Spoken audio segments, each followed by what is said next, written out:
We have a special guest here. What's up? What's up? What's up, man? What's up, man? How you? Good. We got Robb Hollywood. Yes, What's sir. up? Everything Gucci? Yes, sir. So you got the Tupac nose ring. You about to bust him today. 3 pop. 3 Pac. Okay. 3 Pac. All right. About to bust him. I'm telling you. Yes, sir. Yeah, I like the fit too, man. The red busting and all that. That's looking cool. Rose. I'm a rose. Okay. The rose out the concrete. Mr. Hollywood. Oh, okay. That's Mr. Hollywood on the hat. Yeah, that was the name before Robb Hollywood. You know what I'm saying? I just recently changed my name.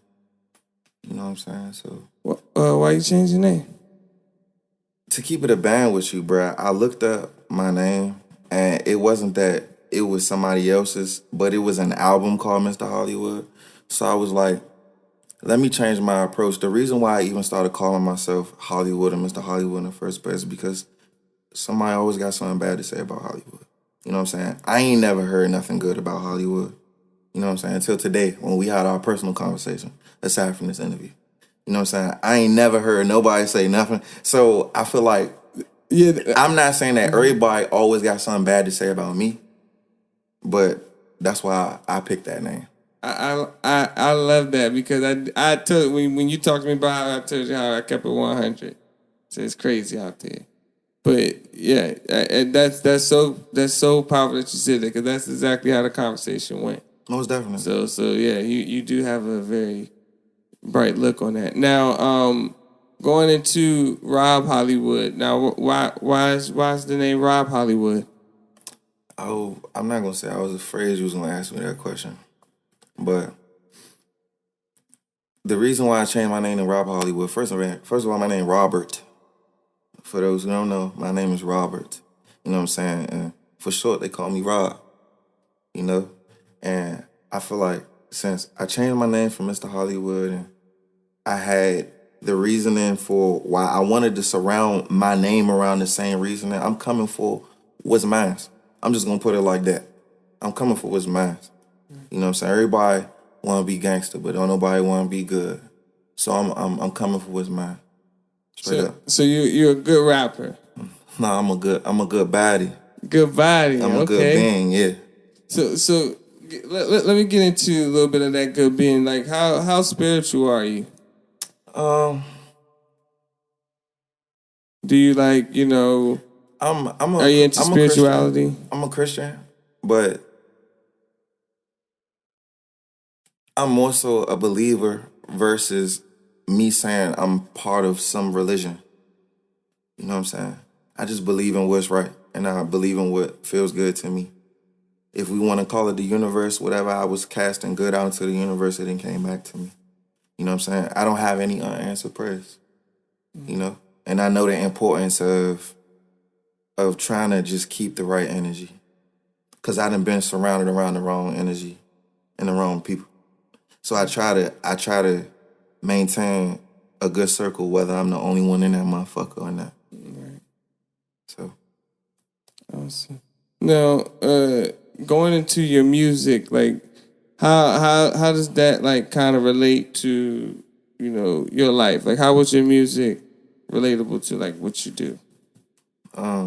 It's all real, you know what I'm saying? Another cliche, like a nigga in an interview in his song, before the song, in his rap, I want to be real, like, my shit is authentic, for real.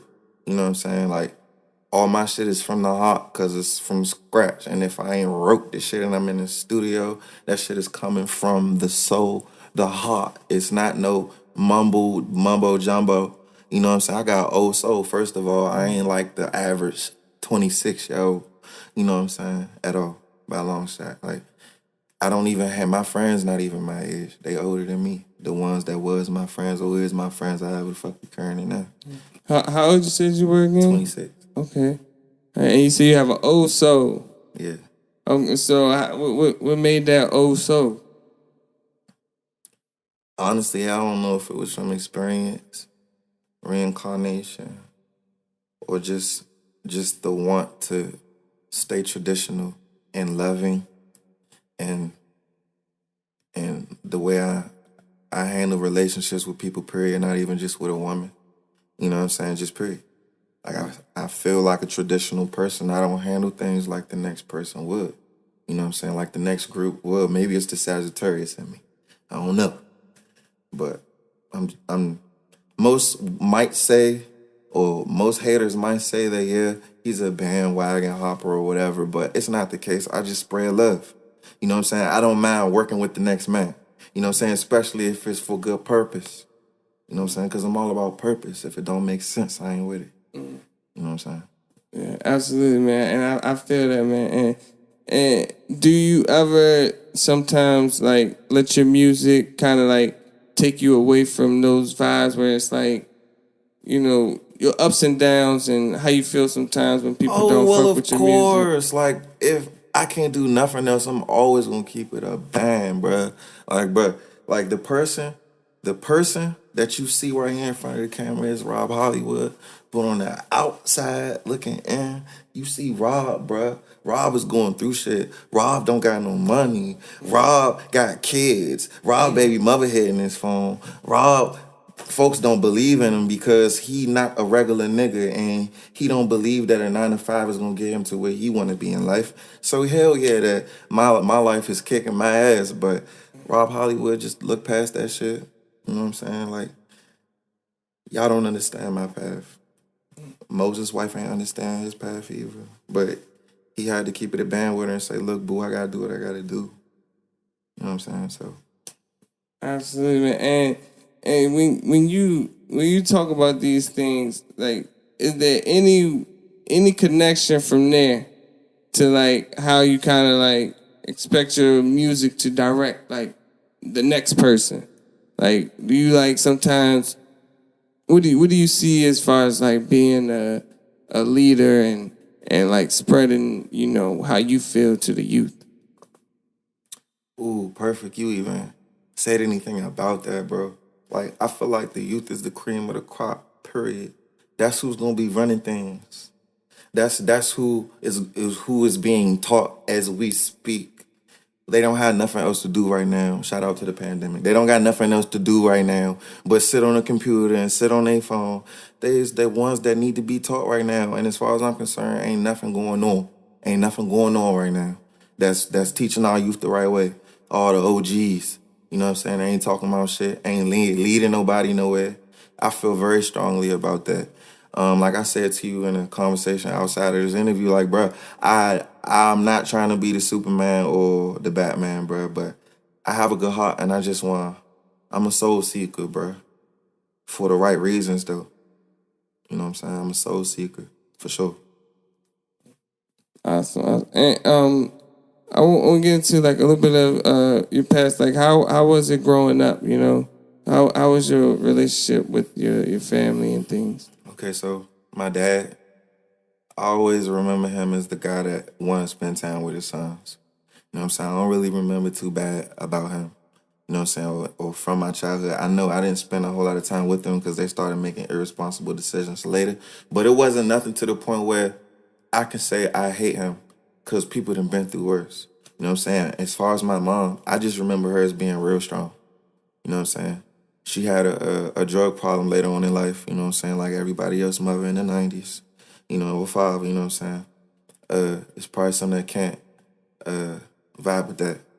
But at the same time, some know what I'm talking about. My mom, she was a good mom. She kept a job.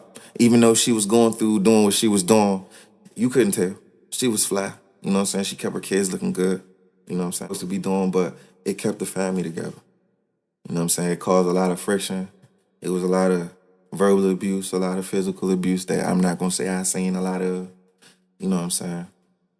But for the most part, it made me who I am today. It showed me what not to do and what to do. Absolutely. So when when you went through these things like the what's and what nots to do, you said that you've actually like was orphan, right, at one point. Yes. Oh, so what's it like to be an orphan? Okay, so I'm gonna say this first. No funny. The difference between a orphan and a person in foster care, because I was in foster care. An orphan is a person that grows up in like a group home or something with a whole bunch of other kids. Like, I'm not gonna lie, I've been in positions where I had to be in respite care, because that's what they call it now, versus an orphanage. Respite care is where you're in maybe something like a group home with other kids, and you just sitting there for a little while until you get placed in your foster home. But yes, I was in foster care. Yeah. Wow. So going through foster care, like, was music ever on your mind at that time growing up through foster care? Oh, of course. It was my dream. Like, first of all, the time frame and the age of me even getting into foster care, I didn't realize that what it even was really. You know what I'm saying? I thought I was just taking a little vacation from my parents because that's what I was being told. I didn't realize the seriousness of the situation. So in between the times, yes, I was in school, I was in music classes all the time. You know what I'm saying? But I didn't really have any serious dreams or aspirations of wanting to be a serious artist. Like when I was in school, I was looking at the revolutionaries. I loved singing, but I was looking at the Martin Luther Kings and Malcolm X's. People like them. You know what I'm saying? And that's what my attention draw to. You know what I'm saying? Stuff like that. Okay, so you moved along, and now do you use those thoughts about like Martin Luther King and the movement, things like that? Do you put that with your music now? Because I'm pretty sure you sing, right? Most definitely. Okay, so singing was a big part in the movement. Like, Yes. Especially back in the day, that's how we communicated with each other. It was through song. You know what I'm saying? They thought we was slow, but we was as smart as they came. For sure. absolutely. So with that, like, you really like experienced when it comes to music. You're musically inclined, and you had a whole nother endeavor. Like, you had a whole nother motive when it came to like just learning music. Yeah, most definitely. Like, I didn't care about being famous or anything. Like, I gave respect to the artists who did it, who are still doing it. Some artists who are alive, but like I said from the beginning of the interview, like, I have an old soul. Like, my soul is attached to people who was talking about something where it was more beat than song. You know what I'm saying? More beat than lyrics. It was a few words, but it meant something. You know what I'm saying? So that's what I feel. If you can't teach me, you know what I'm saying, and you can't really feed my soul, then it's not, 9 times out of 10, you're not gonna be in my playlist. You know what I'm saying? It could be one song from your catalog, you know what I'm saying, that might feed my soul. You know what I'm saying? I grab it. But I don't listen to a lot of people.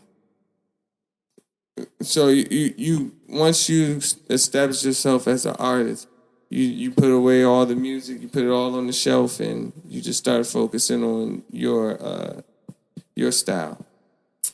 All of that came in the midst of, like, I always been a weird dresser. Like, when I was in high school and stuff, like, I wear a blazer with my uniform. Like, I wear a bow tie with my uniform and wear a snapback or a fitted. You know what I'm saying? Matching my shoes. Like, I always was weird, but people liked it. People liked me for who I was. You know, so I wasn't afraid to be different. You know what I'm saying? And being different, I see, like, because you got the. So what's your style now? Like, how do you? I'm not going. Man, I can't do nothing but keep it a whole 1,000 everywhere I go. Like, bro, I ain't got it, bro. Like, my style is whatever I can afford at the time, bro. Like, I don't have a whole bunch of designer this, designer that. Like, and if my pockets can pay homage, then for that time being, I'm gonna get that shirt or them shoes or them pants.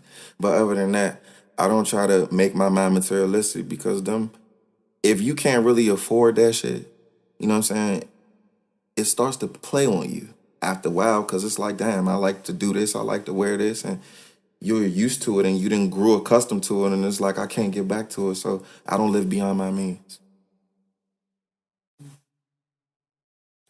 And when you do your music, do you normally, like, when it comes to your music videos, do you have like specific outfits or specific like ideas? What inputs do you put Okay, in on so like your music for a little videos? while, like when I first started, and you can look back at my catalog for when I was first started calling myself Mr. Hollywood and started taking music serious.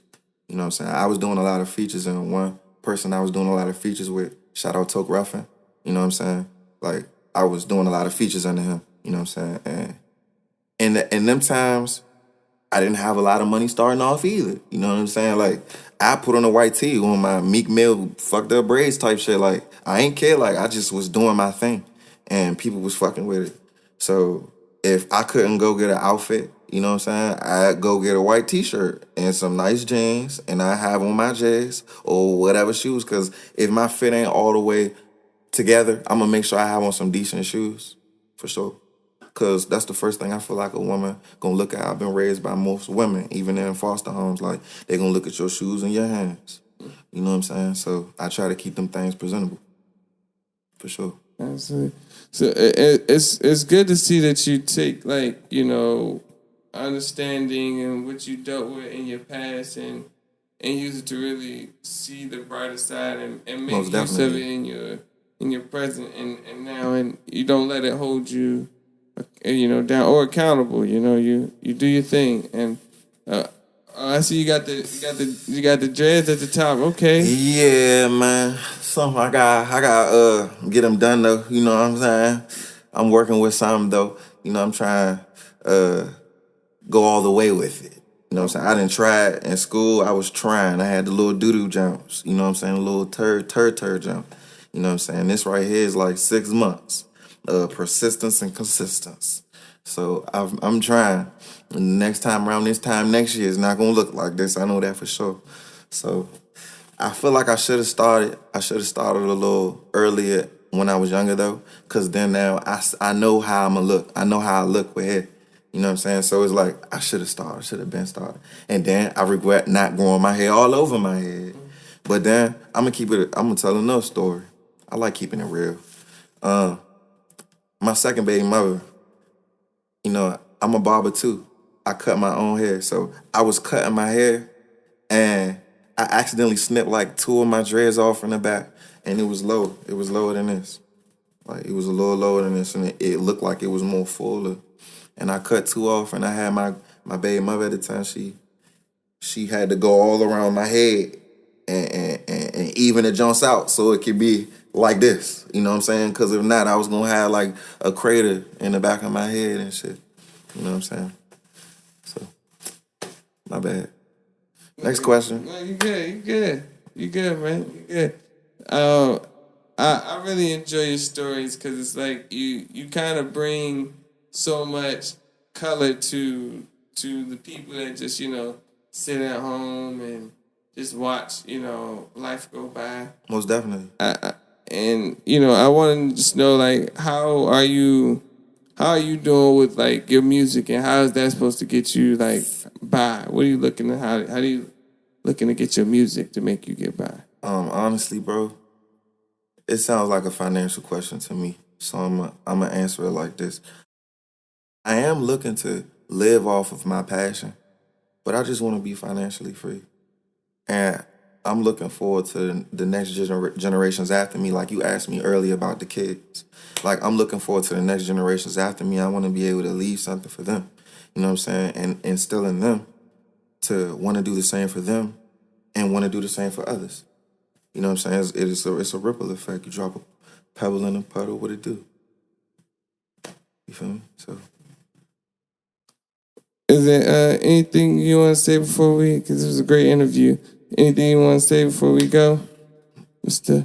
Robb Hollywood? yeah, I want everybody to know that I love what I do. I'm gonna love y'all.